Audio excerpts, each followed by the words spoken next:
안녕하세요. 프로도 소설가입니다. 20배 81회차 2부 분석을 시작하도록 하겠습니다. 지난 회차에 처음 시도하는 방식으로 했다가 개망했죠. 제가 봐도 어수선하던데 그걸 보고 몇몇 분이 그래도 좀 뭐 기술을 알려주셔가지고 요번에 조금 개선될 겁니다. 중요한 거는 1등 골 넣으러 가야죠. 이쁘게 잘 만들어졌나요? 이렇게 그림을 좀 하나 보면서 81회차 바로 가도록 하겠습니다. 구독과 좋아요, 알람 설정 잊지 말아주시고요. 이상한 댓글 쓰면 아직 쓸 거면 아예 그냥 쓰지 말아주세요. 하나도 도움 안 되고, 하나도 위로 안 되고, 하나도 뭐 안 됩니다. 조심하세요.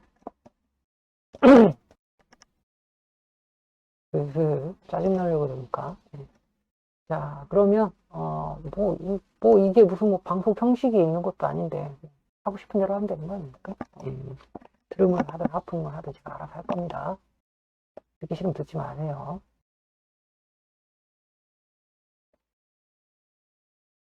지난 회차에, 그게 이렇게 이 페이지 때문에 페이지 위아래로 해가지고 하기 때문에 좀 연속성이 부족했죠. 그래가지고 지난 회차 분석됐던 거를, 한, 천천히 하겠습니다. 천천히.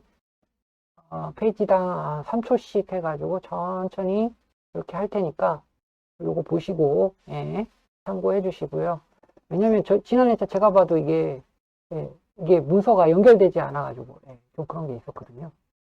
그러니까 요거, 이렇게 하도록 하겠습니다. 필요한 부분 있으면 멈추기 누르고 보시면 됩니다. 네. 틀린 내용이 있더라도 이 양해 부탁드리고요. 왜냐면 이거는, 그, 컨퍼런스 유로파가 끝나기 전에 하는 거라서 추가되는 사항이 있을 수 있어요. 그런 점들을 양해해 주시고요.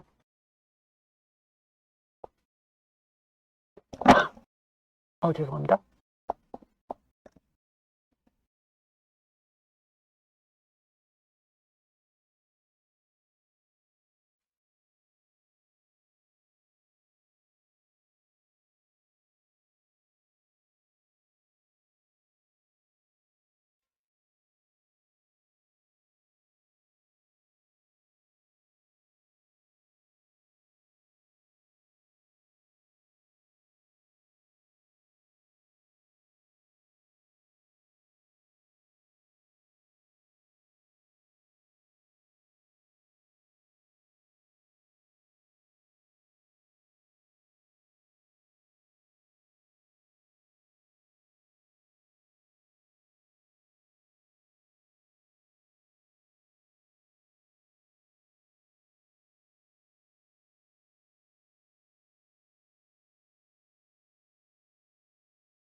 자, 네, 여기까지 해가지고 지난 회차에 좀 불편했던 부분이 어떻게 뭐 좀 됐으려나 모르겠네요. 자, 그러면 바로 이번 회차 2부 프리미어 리그 들어가도록 하겠습니다.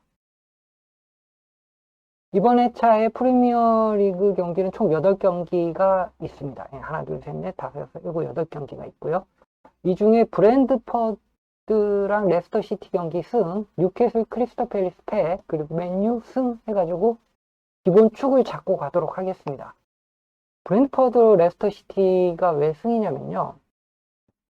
기본적으로 순위는 브랜드퍼드가 11위에요. 11위입니다. 순위가 11인데 홈 기준 1등이에요. 여러분들 브랜드퍼드가 저기 승무패에 1번 경기로 상당히 많이 나왔던 걸 기억하실 거예요. 그죠? 그 중에 한 번 빼고 전부 다 승을 장식했습니다. 이거는 승무패 역사상 빅4 빼고는 아마 거의 뭐 최초일걸요?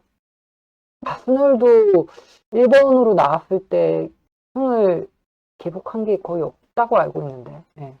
그만큼 승무패 1번은 승이 잘 안 나온다는 뭐 징크스도 있고, 그 외에 1번 경기에서 뭐 이변도 많이 생기고 그랬는데, 브랜드퍼드 같은 팀이, 지금까지 지금 한 5번째인가, 4번째인가? 그런 것 같은데, 5번째인가? 4번째인가? 그런데, 나올 때마다 승을 따먹었어요. 대단하죠? 예. 그리고 실제 프리미어리그 홈경기 1등은 브랜드퍼드입니다. 예. 리버풀, 아스널, 맨시티, 토트넘 이런 팀이 아니라 브랜드퍼드가 1등이에요. 대단하다. 지난 시즌에 아스톤빌라가 2등인가? 3등 했었죠. 예. 그때 대단했는데 아스톤빌라 저 밑에 떨어져 있는 거 보세요. 물론 승점 차이는 생각보다 많이 안 나지만 그래도 대단한 겁니다. 이렇게 흐름을 타는 팀의 흐름은 거의 꺾이지 않아요. 그리고 사실 브랜퍼드가 이 순위가 11위죠. 승점은 뭐 토트넘이랑 2점 차이밖에 안 나고요. 여기 몰려 있어요. 이 1등 빼고 2등부터 몇 등까지 그리라 그래야 되지? 14등까지? 2등부터 14등까지 8점 차이고요. 그리고 유럽 진출권인 토트넘부터 14등까지는 4점 차이입니다. 엄청 몰려있죠. 프리미어 리그에 돈이 많이 들어가 있으니까 그 돈으로 비싼 선수들 많이 사잖아요. 그 결과라고 생각합니다. 비싼 선수만 사는 게 아니라 감독들도 그냥 진짜 프리미어 리그 20개 팀에 있는 감독 중에 주목하지 않을 감독은 없어요. 만약에 주목하지 않을 감독이 있다? 잘려요. 레스터 시티가 잘렸죠. 네, 레스터 시티는 잘릴 줄 알아요. 잘리고 지금 현재 이번 경기는 감독 대행으로 나올 거고 다음 경기가 아마 반니스텔루이가 온다는 이야기가 있어요. 선임 예정이라고 뜨는 거 보니까 조율하고 있나 봐요. 레스터 시티면 반니스텔루이 나쁘지 않죠. 예. 근데 반니스텔루이가 맨유에서 보여준 게 좀 있긴 하지만 그 정도로 이 프리미어 리그에서 조금 더 검증된 감독을 데려오는 게 좋지 않나. 지금 유럽 쪽에 지금 프리미어 리그로 오고 싶어 하는 다른 리그 감독들 많거든요. 네. 그런 데서 데리고 오는 게 더 낫지 않나. 경험도 많고, 그리고 뭐, 경험이 일단 많아야겠지. 경험이 많은 게 제일 중요합니다. 레스터 시티는 경험 많은 감독이 있을 때 힘을 발휘하는 팀이었어요. 레스터 시티의 중흥을 이끌었던 감독을 생각해보면 전부 백전 노장들입니다. 그러니까 제 생각에는 레스터 시티는 좀 경험이 많은 감독이 필요하지 않을까. 경험 많은 걸 기준으로 해서 좀 데리고 왔으면 좋겠는데 반니스텔루이라니까 뭐 맨전드에 대한 좀 환상을 좀 깰 필요가 있는데 맨전드에 대한 환상을 못 버리는 것 같아요. 맨전드들이 해낸 게 거의 없죠. 맨전드들을 만들어낸 사람은 있습니다. 예? 그는 진짜 전설이죠. 퍼거스는 진짜 전설이에요. 퍼거스는 모든 감독, 프리미어 리그뿐 아니라 4대 리그 모든 감독들을 총해가지고, 지금까지 나온 감독 총해가지고, 최고의 감독 투표를, 클럽 기준으로 최고의 감독 투표를 뽑으면 1등을 할 정도로, 거의 1등이라고, 저는 1등이라고 생각을 해요. 네. 할 정도로 대단한 사람이기 때문에 그런 거고, 그 사람이 그렇게 될 때까지 키워진 선수들, 맨전들이 지금 활동을 하고 있지만 시원찮죠. 저것은 반도 못해. 반은 뭐 10분지도 못하는 것 같은데. 이게 감독이랑 선수랑은 다른 것 같습니다. 제 생각.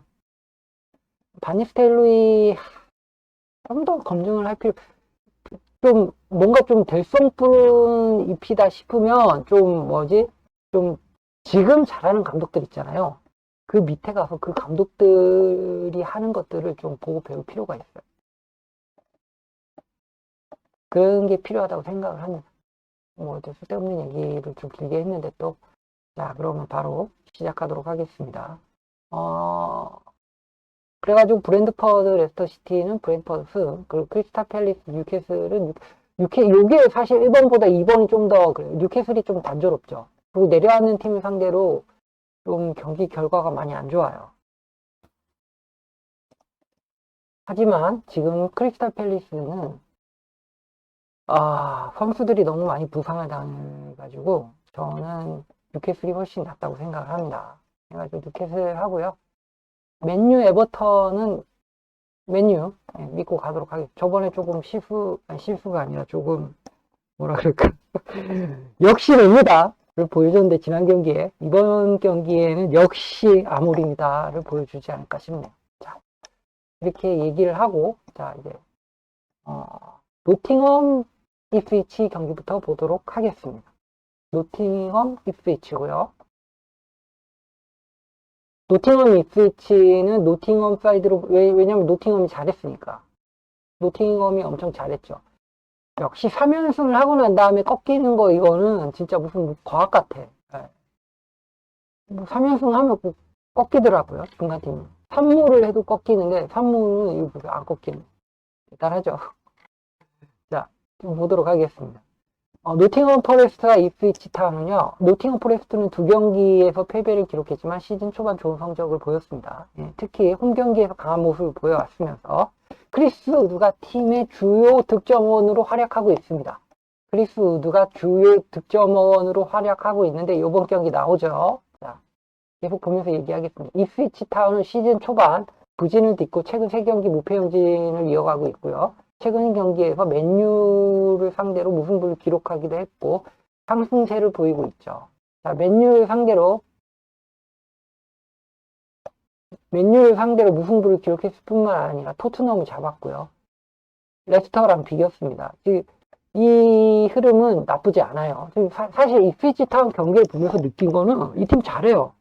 무엇보다 조직적이고 볼을 올릴 줄을 알아. 그런데 이 경기에서 문제점이 뭐냐면 볼을 올려야 돼. 선수가 여기는 안 나오네요.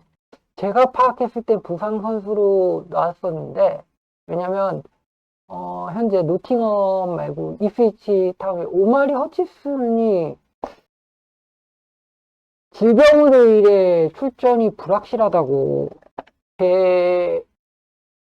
그거에 나왔는데 그게 사라졌네요. 나온가? 오마리 허치슨이 진짜 중요한 선수입니다. 이스위치 타운에.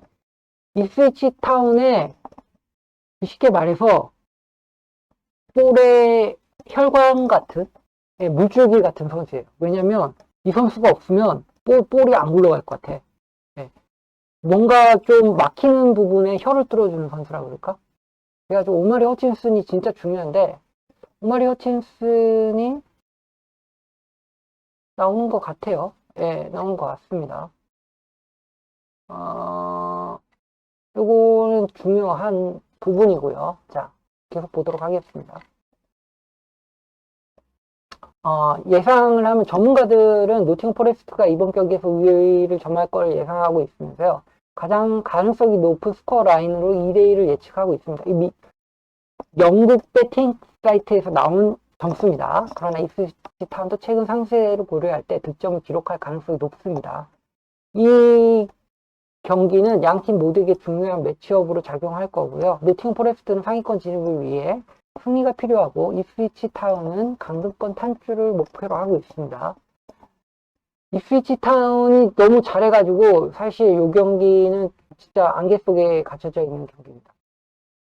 조금 더 보면 이제 부상 선수 니코 윌리엄스 허벅지 부상으로 출전 불가능하고요.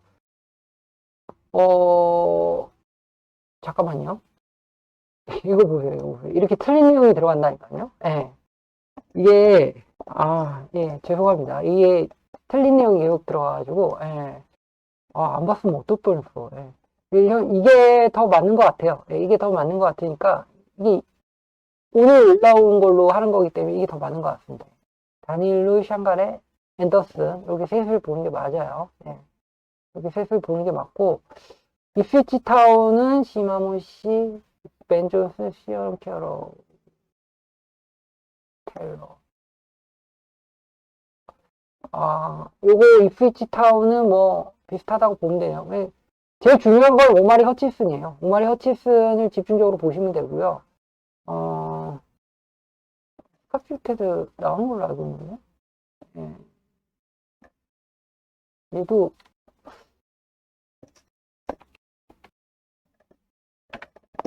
요 배팅 사이트 영국 배팅 사이트 걸 보아는 좀 안 맞네요. 양팀 감독 성향을 보면요. 누누, 에스피리투, 산토 감독은 노팅엄 포레스트에서 주로 4-2-3-1의 포메이션을 사용하고 있습니다.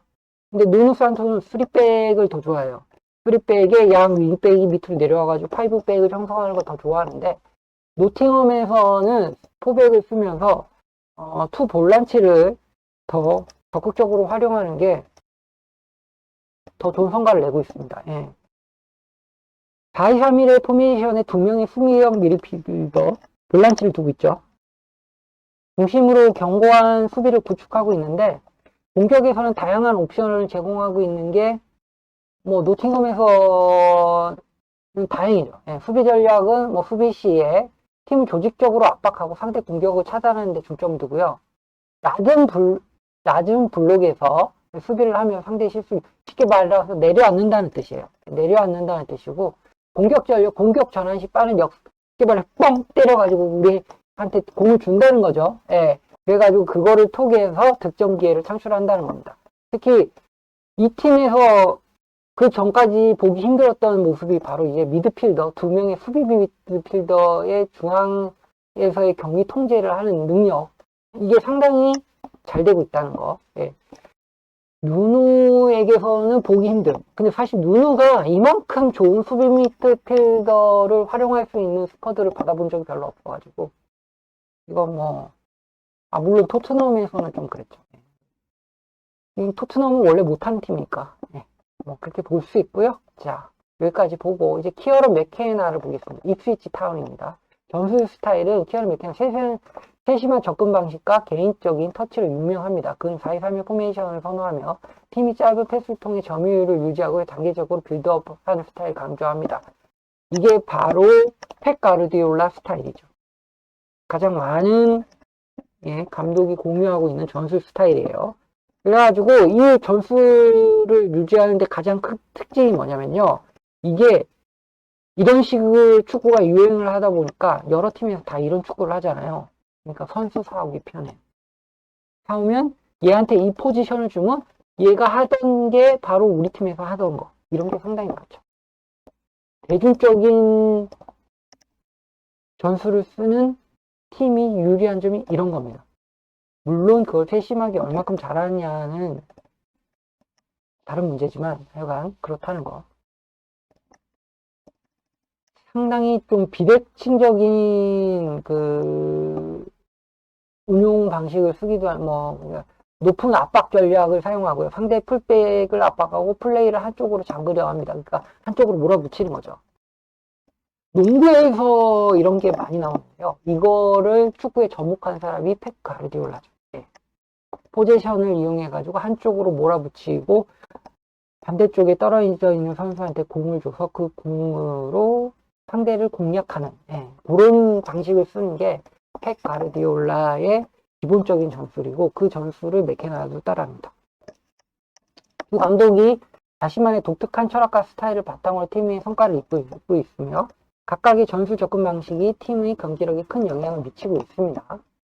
경기 예측을 해보면요, 노팅엄이 홈에서 강하기도 하고, 또 이프위치 타운을 상대로 우위를 점을 가능성이 높지만, 이프위치 타운 역시 최근 강팀들을 상대로 성장하고 있기 때문에, 이 경기는 1대1이 유력해 보이긴 합니다. 하지만 저는 이프위치 타운이 조금 더, 지금 나오는 선수를 봐야겠지만, 지금 몇몇이 부상 의심이 사실이라면 아마 힘들 겁니다. 근데 오마리 허친슨이 부상으로 못 나온다면 노팅엄의 거의 뭐 승리를 좀 더 보고요. 오마리 허친슨이 나온다면 노팅엄이 밀릴 수도 있다라고 생각을 합니다. 그래가지고 이 경기 저희 승부패 찍어보면 일단 무승부 시작을 하고요.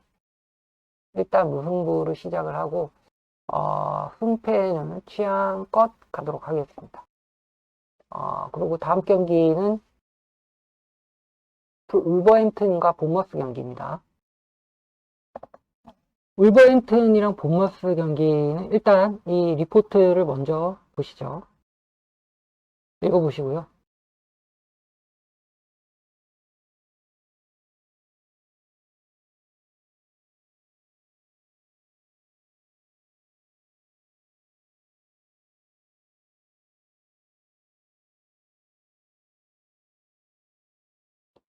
여기 나오는 경기 예측은 유럽, 영국 베팅 사이트의 거를 번역한 겁니다. 여기까지 읽어보셨으면 이제 분석을 시작하도록 하겠습니다.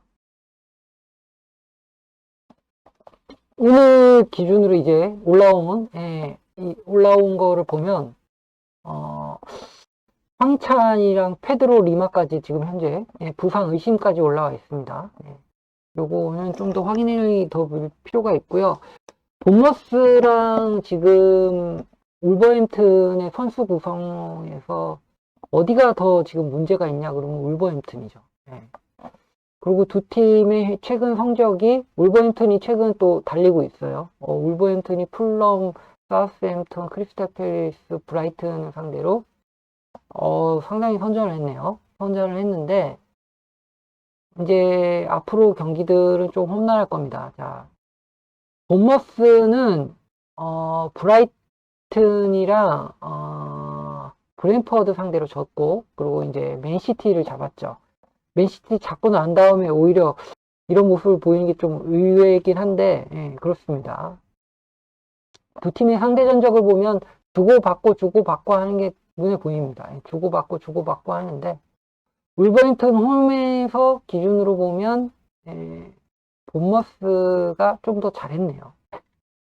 이런 경우도 있네. 자, 이렇게까지 보이고요.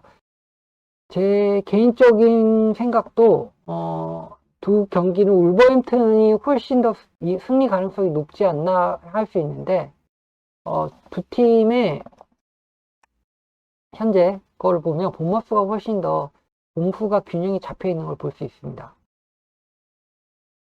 데이터를 기준으로 봐도 본머스가 울버햄튼보다 훨씬 울버햄튼 어딨지? 울버햄튼이 본머스보다 오픈 플레이 지수가 높네요. 이거는 못 봤다. 이번에 보면서 알게 됐습니다. 역습골은 본머스는 역습이라는 게 없는 팀이네요. 자, 그리고 수비 기준으로 보면 울버햄튼이 본머스보다 훨씬 나쁘고요. 세트피스 공격 거의 뭐 그거네. 완전 세트피스는 열어주고 있는 팀이네요. 두 팀의 이런 경향을 봤을 때 개인적으로 저는 보머스 쪽이 좀 더 낫지 않나 싶거든요. 보머스 쪽이 좀 더 낫지 않나 싶은데 배당이나 모든 게 지금 울버햄튼을 가리키긴 합니다. 가리키긴 하거든요. 이럴 경우에는 일단 무승부의 기준을 두고 하는 게 맞을 것 같은데 제 개인적인 생각에는 황희찬이나 이런 선수들까지 황희찬은 올 시즌 솔직히 도움이 안 됐으니까 나오면 골을 넣는데 왜 안 넣는지 모르겠어요. 하여간 그래야 모든 걸 다 기준을 했을 때 저 개인적으로 본머스를 보도록 하겠습니다. 다음은 이제 첼시랑 에스턴 빌라 경기입니다. 우선 일단 한번 읽어보시고 시작하죠.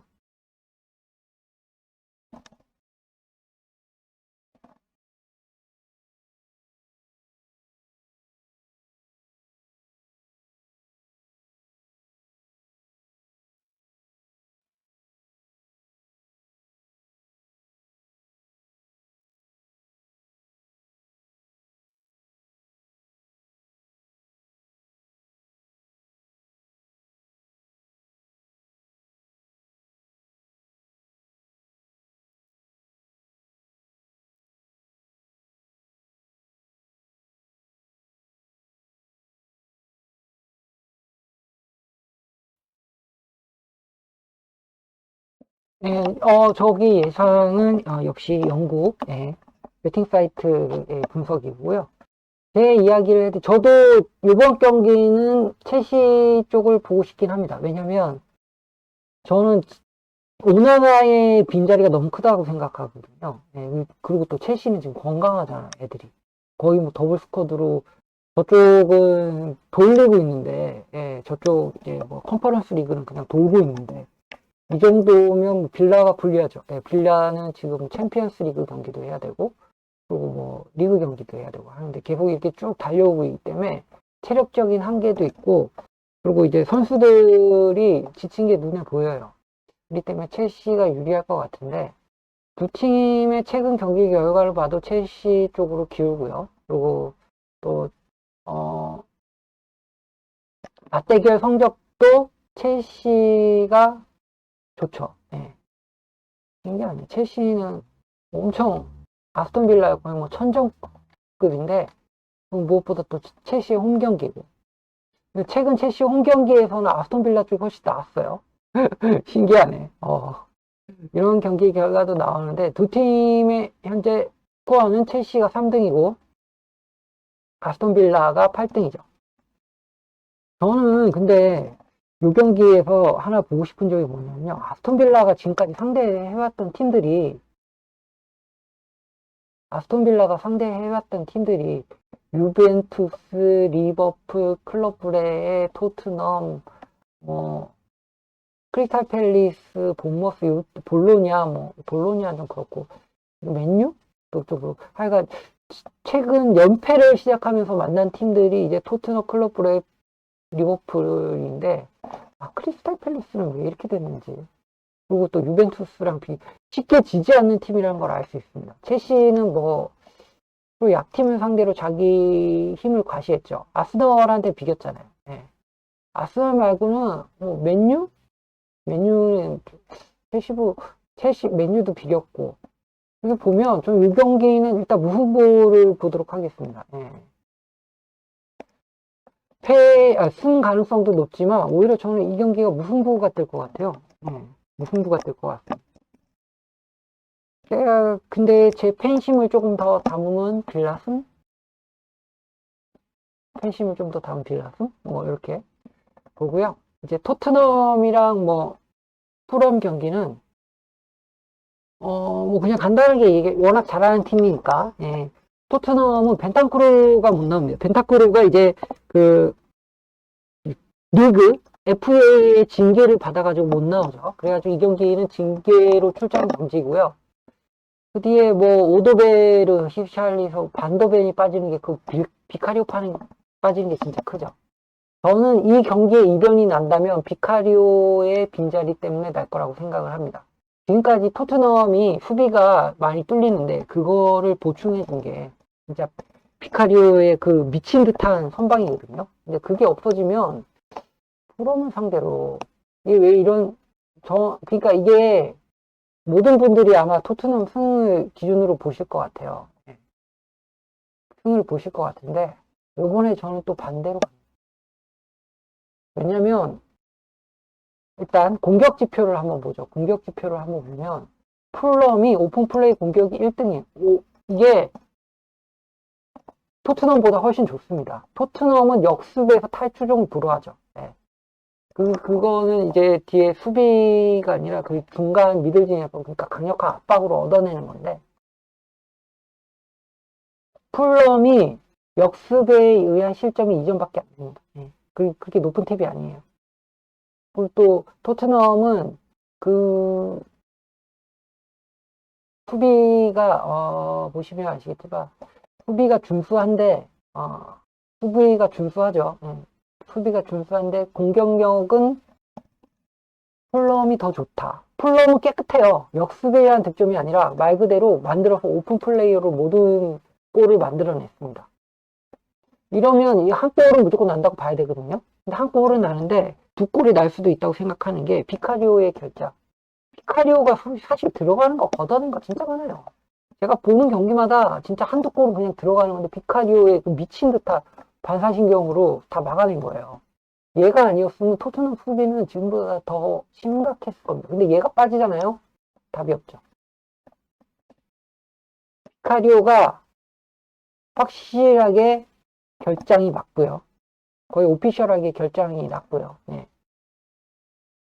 비카리오의 문제점에 대한 거는 오늘 그 로마와의 경기에서도 보여줬죠. 네. 그렇기 때문에 저는 이 경기는 토트넘 승 빼고 리버풀 패 단통으로 밀어붙이도록 하겠습니다.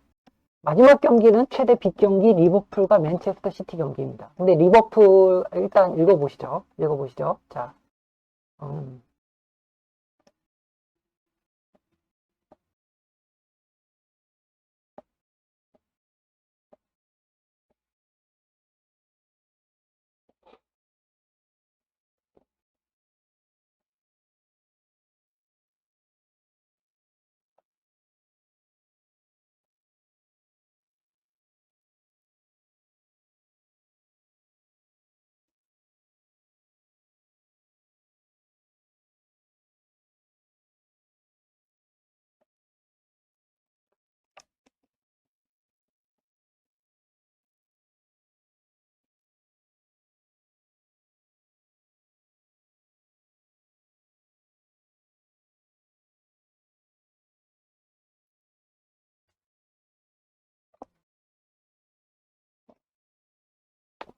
자, 보셨으면 바로 시작하도록 하겠습니다. 자, 두 팀의 경기에서 제일 중요하게 봐야 될 거는 리버풀의 수비진의 한 축이 무너졌다는 겁니다. 코나테가 지금 부상 결장이 거의 확실시 되고 있습니다. 확실시 되는 정도가 아니라 지금 수술까지 마쳤다고 그러네요. 그러니까 못 나오는 거 확실하고요. 그렇다면 지금까지 리버풀이 잘 나가는데 핵심이었던 수비에, 그러니까 현재 세계 최고의 투 센터백 코나테와 반다이크, 이 콤비가 무너지는 거 아니야 라고 생각하실 수 있는데 사실 부상의 코나테는 수비 코나테가 아니라 카린 코나테입니다. 다른 사람이에요.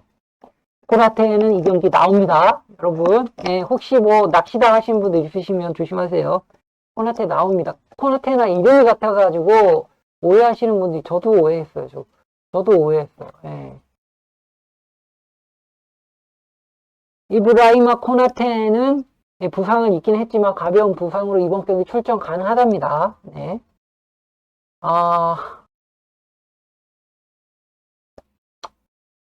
그래서 리버풀의 승리 가능성이 높고요.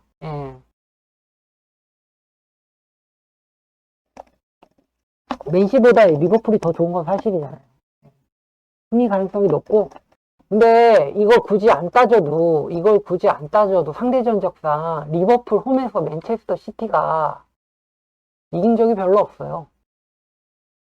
한 번 있어요. 한 번. 2021년. 비기거나 졌습니다.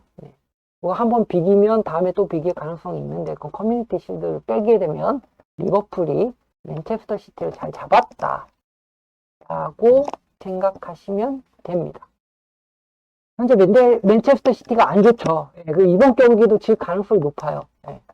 근데 너무 맨체스터 시티의 연패가 길어지니까 한번 꼬아가는 것도 생각해 볼 필요는 있습니다.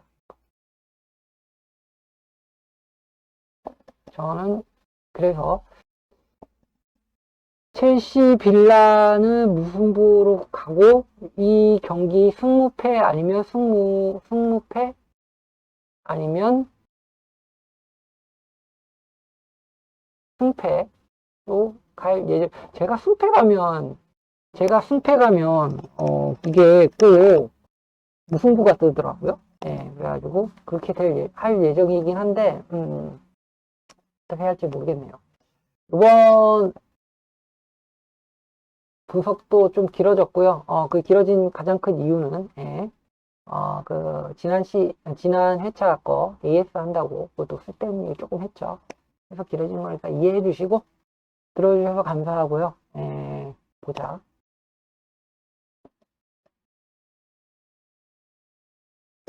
올려서 구독과 좋아요, 알람 설정 잊지 말아주세요. 감사합니다.